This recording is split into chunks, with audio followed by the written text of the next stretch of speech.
രാഷ്ട്രത്തിന്റെ പിതാവായ ഗാന്ധിജി ഇസ്ലാമിനെ പഠിച്ചു. നബി സല്ലല്ലാഹു അലൈഹി വസല്ലം തങ്ങളെ അറിഞ്ഞു.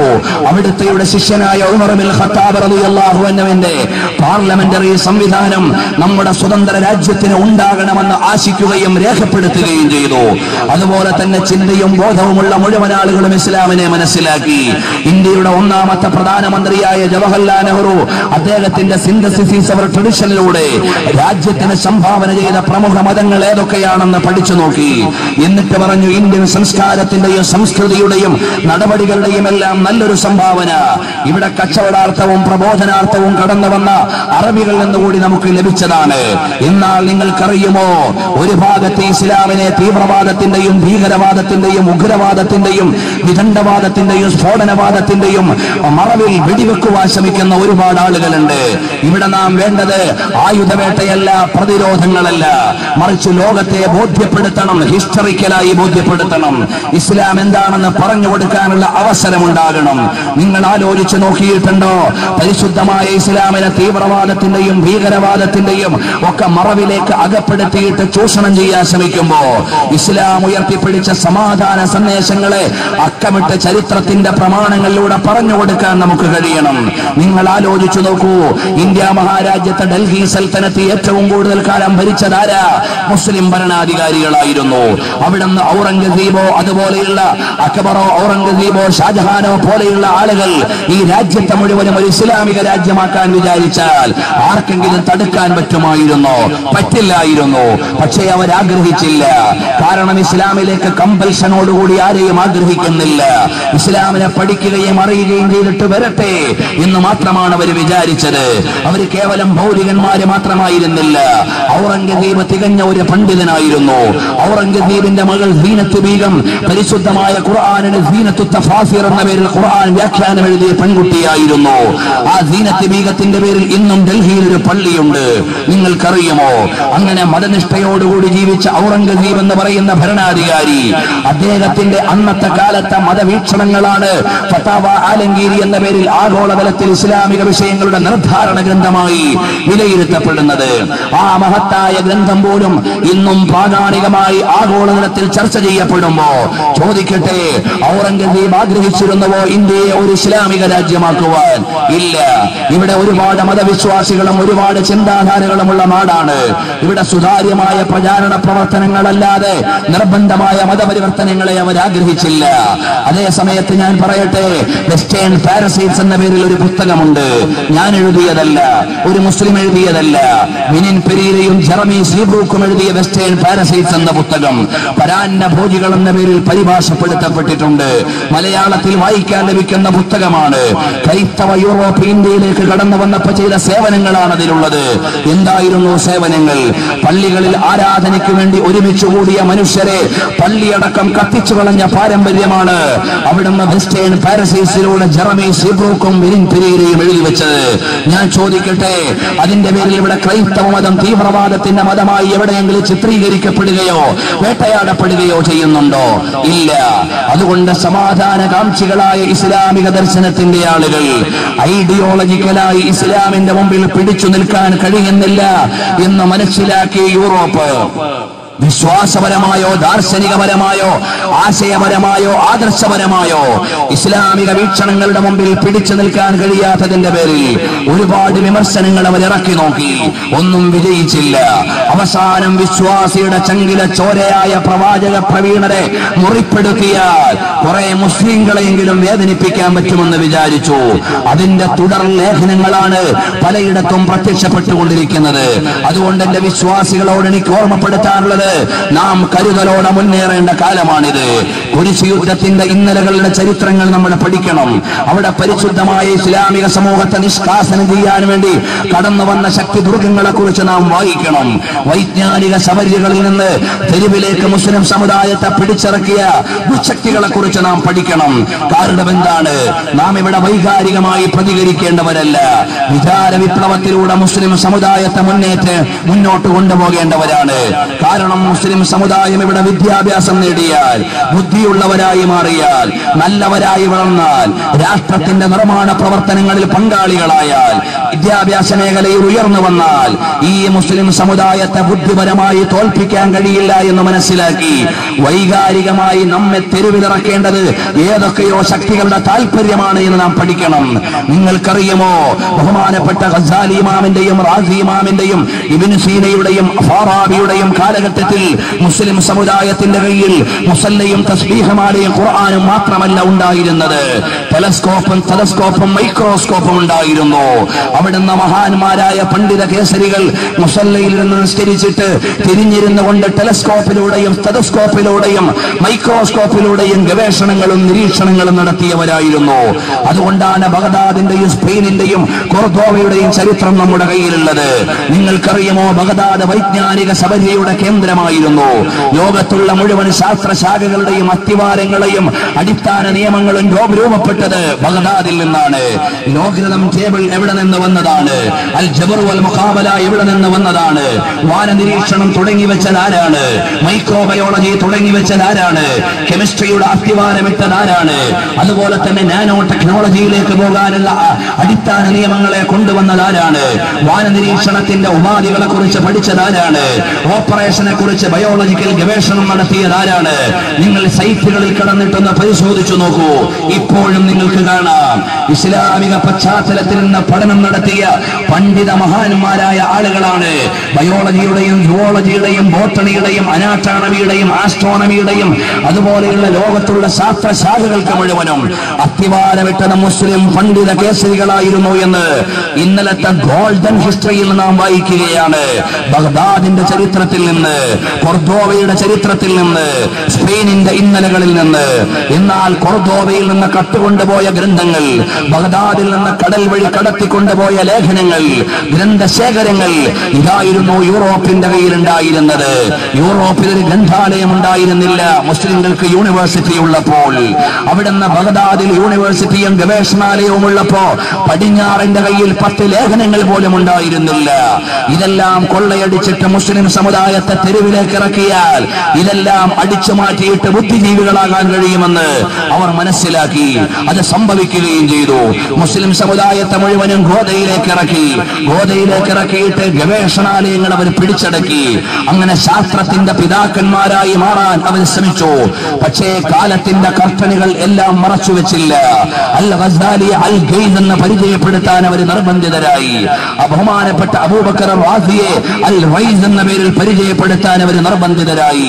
ഒരുപാട് വിഷയങ്ങൾ ഈ വിഷയമായി പറയാനുണ്ട്. അതുപോലെ തന്നെ സ്വാതന്ത്ര്യ സമര കാലഘട്ടത്തിൽ രാജ്യത്തോടുള്ള സ്നേഹം കൊണ്ട് മുസ്ലിം സമുദായത്തിന്റെ മക്കൾ അരമനകളിൽ നിന്ന് പഠിച്ചാൽ പോരാ, തെരുവിലിറങ്ങിയിട്ട് യുദ്ധം നടത്തേണ്ട സമയമാണെന്ന് തിരിച്ചറിഞ്ഞു. ജവഹർലാൽ നെഹ്റുവിന്റെയും അതുപോലെ തന്നെ മുഹമ്മദ് അലി ജിന്നയുടെയും നേതൃത്വത്തിൽ ഹൈദരാബാദിൽ വെച്ച് നടന്ന സമ്മേളനം ഇന്ത്യൻ ഹിസ്റ്ററി നാം പഠിച്ചു നോക്കണം. വിദ്യാർത്ഥികളെ ഒരുമിച്ച് കൂട്ടിയിട്ട് ജവഹർലാൽ നെഹ്റു പറഞ്ഞു, നമ്മളുടെ കയ്യിൽ ഒരു കെട്ട് സർട്ടിഫിക്കറ്റ് ഉണ്ടായിട്ട് എന്താണ് മക്കളെ കാര്യം? രാജ്യം പാരതന്ത്ര്യത്തിന്റെ കയ്പുനീര് കുടിച്ചുകൊണ്ടിരിക്കുമ്പോ നമ്മൾ വിജ്ഞാനത്തിന്റെ സമവാക്യങ്ങളും കോഴ്സുകളുടെ സർട്ടിഫിക്കറ്റുകളും നേടിയിട്ട് എന്താണ് കാര്യം?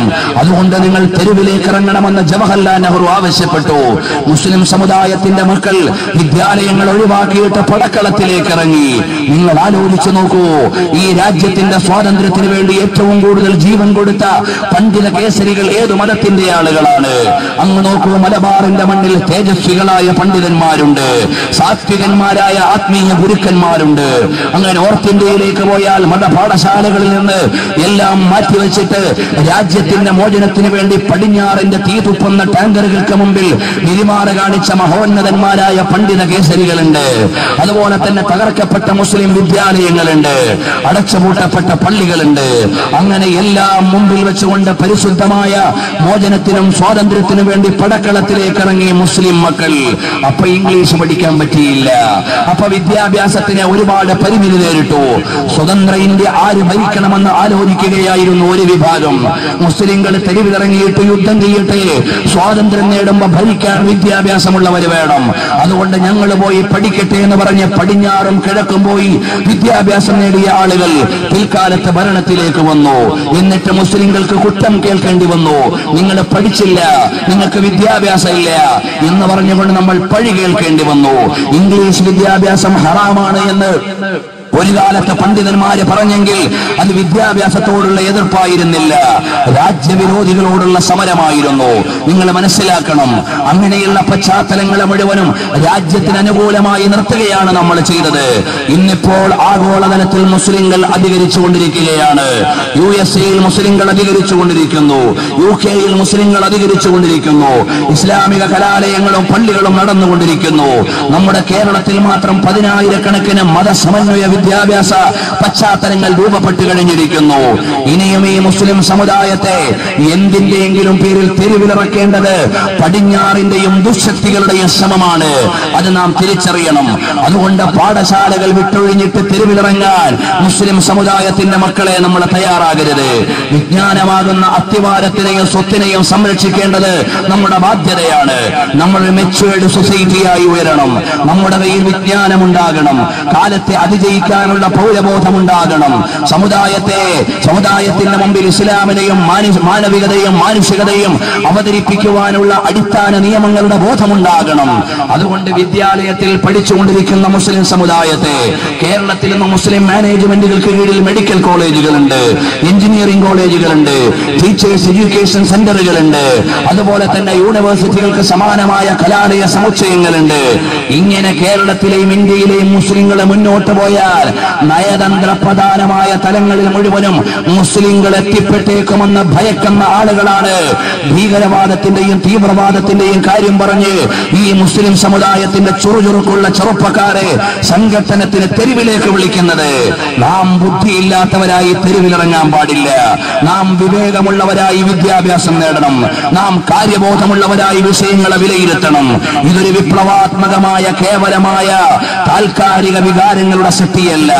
അതുകൊണ്ട് ബോധവും വിദ്യാഭ്യാസവുമുള്ള എന്റെ അനുവാചകരോട് പറയട്ടെ, എന്റെ വിദ്യാഭ്യാസ ബോധമുള്ള സമകാലിക വിജ്ഞാനത്തോട് താദാത്മ്യം പുലർത്തുന്ന യുവജനങ്ങളോട് പറയട്ടെ, നമുക്ക് വേണ്ടത് വിപ്ലവത്തിന്റെ തീപ്പൊരികളല്ല, നമുക്ക് വേണ്ടത് വിവേകത്തിന്റെ ജാജ്വല്യമായ ചരിത്രമാണ്, അല്ലെങ്കിൽ നാളുകളാണ്.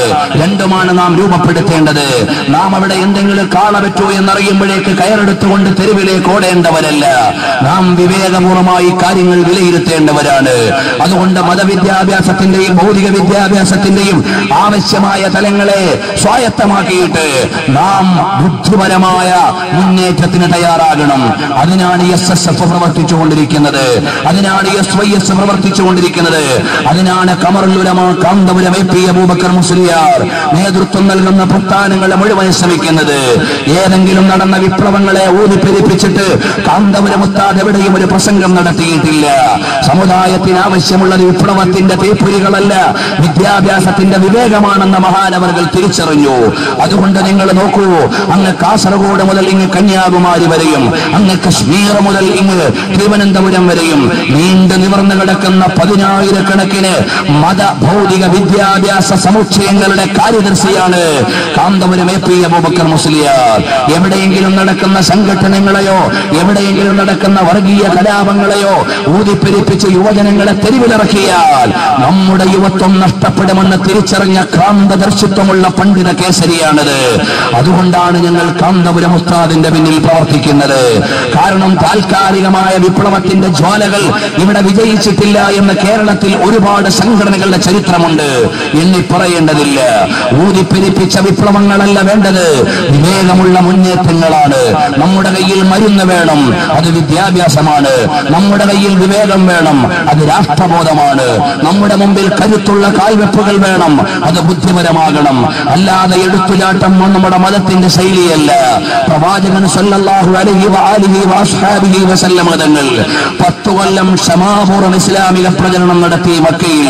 അവിടെ പ്രതികരിച്ചവരോട് പ്രതികരിച്ചത് ശാന്ത സമീപനത്തോടുകൂടിയായിരുന്നു. കാരണം ഇവിടെ ചിലത് ചെയ്യാനുണ്ട്. ആരടാന്ന് ചോദിക്കുമ്പോൾ ഞാനിടാന്ന് പറഞ്ഞിട്ട് അസ്തമിക്കാനുള്ളതല്ല ഈ പ്രസ്ഥാനം. തൽക്കാലം ആരടാന്ന് ചോദിക്കുമ്പോൾ ബുദ്ധിപൂർവ്വം ഞാനിടാന്ന് തെളിയിച്ചു കൊടുക്കുവാനുള്ള വിദ്യാഭ്യാസവും ബോധവും സമൂഹത്തിൽ സൃഷ്ടിക്കുകയാണ് നബി സല്ലല്ലാഹു അലൈഹി വസല്ലം തങ്ങൾ ചെയ്തത്. 10 കൊല്ലം മക്കയിൽ ശാന്തമായി സമാധാനത്തോടുകൂടി ഇസ്ലാമിക പ്രചരണത്തിന്റെ അത്തിവാരങ്ങൾ ഉണ്ടാക്കിയ മുഹമ്മദ് മുസ്തഫ സല്ലല്ലാഹു അലൈഹി വസല്ലം തങ്ങൾ വേണമെങ്കിലൊന്ന് പിൻവാങ്ങുന്ന എന്നതിൽ ബുദ്ധിശൂന്യതയില്ല എന്ന് നബി സല്ലല്ലാഹു അലൈഹി വസല്ലം തങ്ങൾക്കറിയാം. 450 കിലോമീറ്റർ ദൂരമുള്ള മദീനയിലേക്ക് പ്രവാചകൻ സല്ലല്ലാഹു അലൈഹി വസല്ലം തങ്ങൾ പോയി. പ്രവാചകൻ സല്ലല്ലാഹു അലൈഹി വസല്ലം തങ്ങളെ കൊല്ലാൻ പടവാൾ ഉയർത്തിയപ്പോ അല്ലയോ ഉമർ ഇബ്നുൽ ഖത്താബ്, അല്ലയോ ഹംസത്തുൽ കറാറെ, അല്ലയോ ഖാലിദ് ബിൻ വലീദ്, അങ്ങനെയുള്ള ആരെങ്കിലും ഒക്കെ വിളിച്ചിട്ട് വരൂ, കൊലയ്ക്ക് പകരം കൊലയാണെന്ന് പ്രസംഗിക്കാൻ നബി സല്ലല്ലാഹു അലൈഹി വസല്ലം തങ്ങൾ നിന്നില്ല. വാളോട് വാളൊരു മട്ടയെന്ന് പ്രഖ്യാപിച്ചില്ല. മക്കായുടെ മരുപ്പറമ്പിൽ യുദ്ധത്തിന്റെ തീജ്വാലകൾ ഉയരട്ടെ എന്ന് പറഞ്ഞില്ല. നമുക്ക് കടന്നു വരാമെന്ന് പറഞ്ഞ് ശാന്തിയോടെയും സമാധാനത്തോടെയും മക്ക എന്ന ജന്മനാട്ടിൽ നിന്ന് വീടും കുടുംബവും സ്വത്തും മുഴുവനും മാറ്റിവെച്ചിട്ട് നബി സല്ലല്ലാഹു അലൈഹി വസല്ലം തങ്ങൾ മദീനയിലേക്ക് പോയി. സമാധാന വിപ്ലവത്തിന്റെ ആഗോള ജാലകത്തിൽ ഏറ്റവും മനോഹരമായി അടയാളപ്പെടുത്തേണ്ട സുമോഹരമായ ചിത്രമായിരുന്നു മദീനയിലേക്കുള്ള യാത്ര. അവിടെ ചെന്നപ്പോഴും ശാന്തമായി ഇസ്ലാമിക പ്രചരണം നടത്തി. അവിടെയും നിൽക്കക്കള്ളിയില്ല എന്ന് കണ്ടപ്പോ മദീനയുടെ പുറത്തേക്ക് മാറി. കാരണം മദീന നിവാസികളോടൊരു ഉടമ്പടി ഉണ്ടായിരുന്നു. ഈ മദീനയിൽ നിന്നൊരു വിപത്തും ഉണ്ടാകാതെ നിങ്ങൾ ശ്രദ്ധിച്ചുകൊള്ളണം. ആ ഉടമ്പടി അവർ പാലിക്കട്ടെ. മദീനയിൽ ഒരു പ്രശ്നമില്ല. അതുകൊണ്ടാണ് മദീനയുടെ പുറത്തുള്ള ബദറിൽ വെച്ചുകൊണ്ട് പ്രതിരോധത്തിന് വേണ്ടി, ചെറുത്തുനിൽപ്പിന് വേണ്ടിയാണ് നബി സല്ലല്ലാഹു അലൈഹി വസല്ലം തങ്ങൾ നിലകൊണ്ടത്.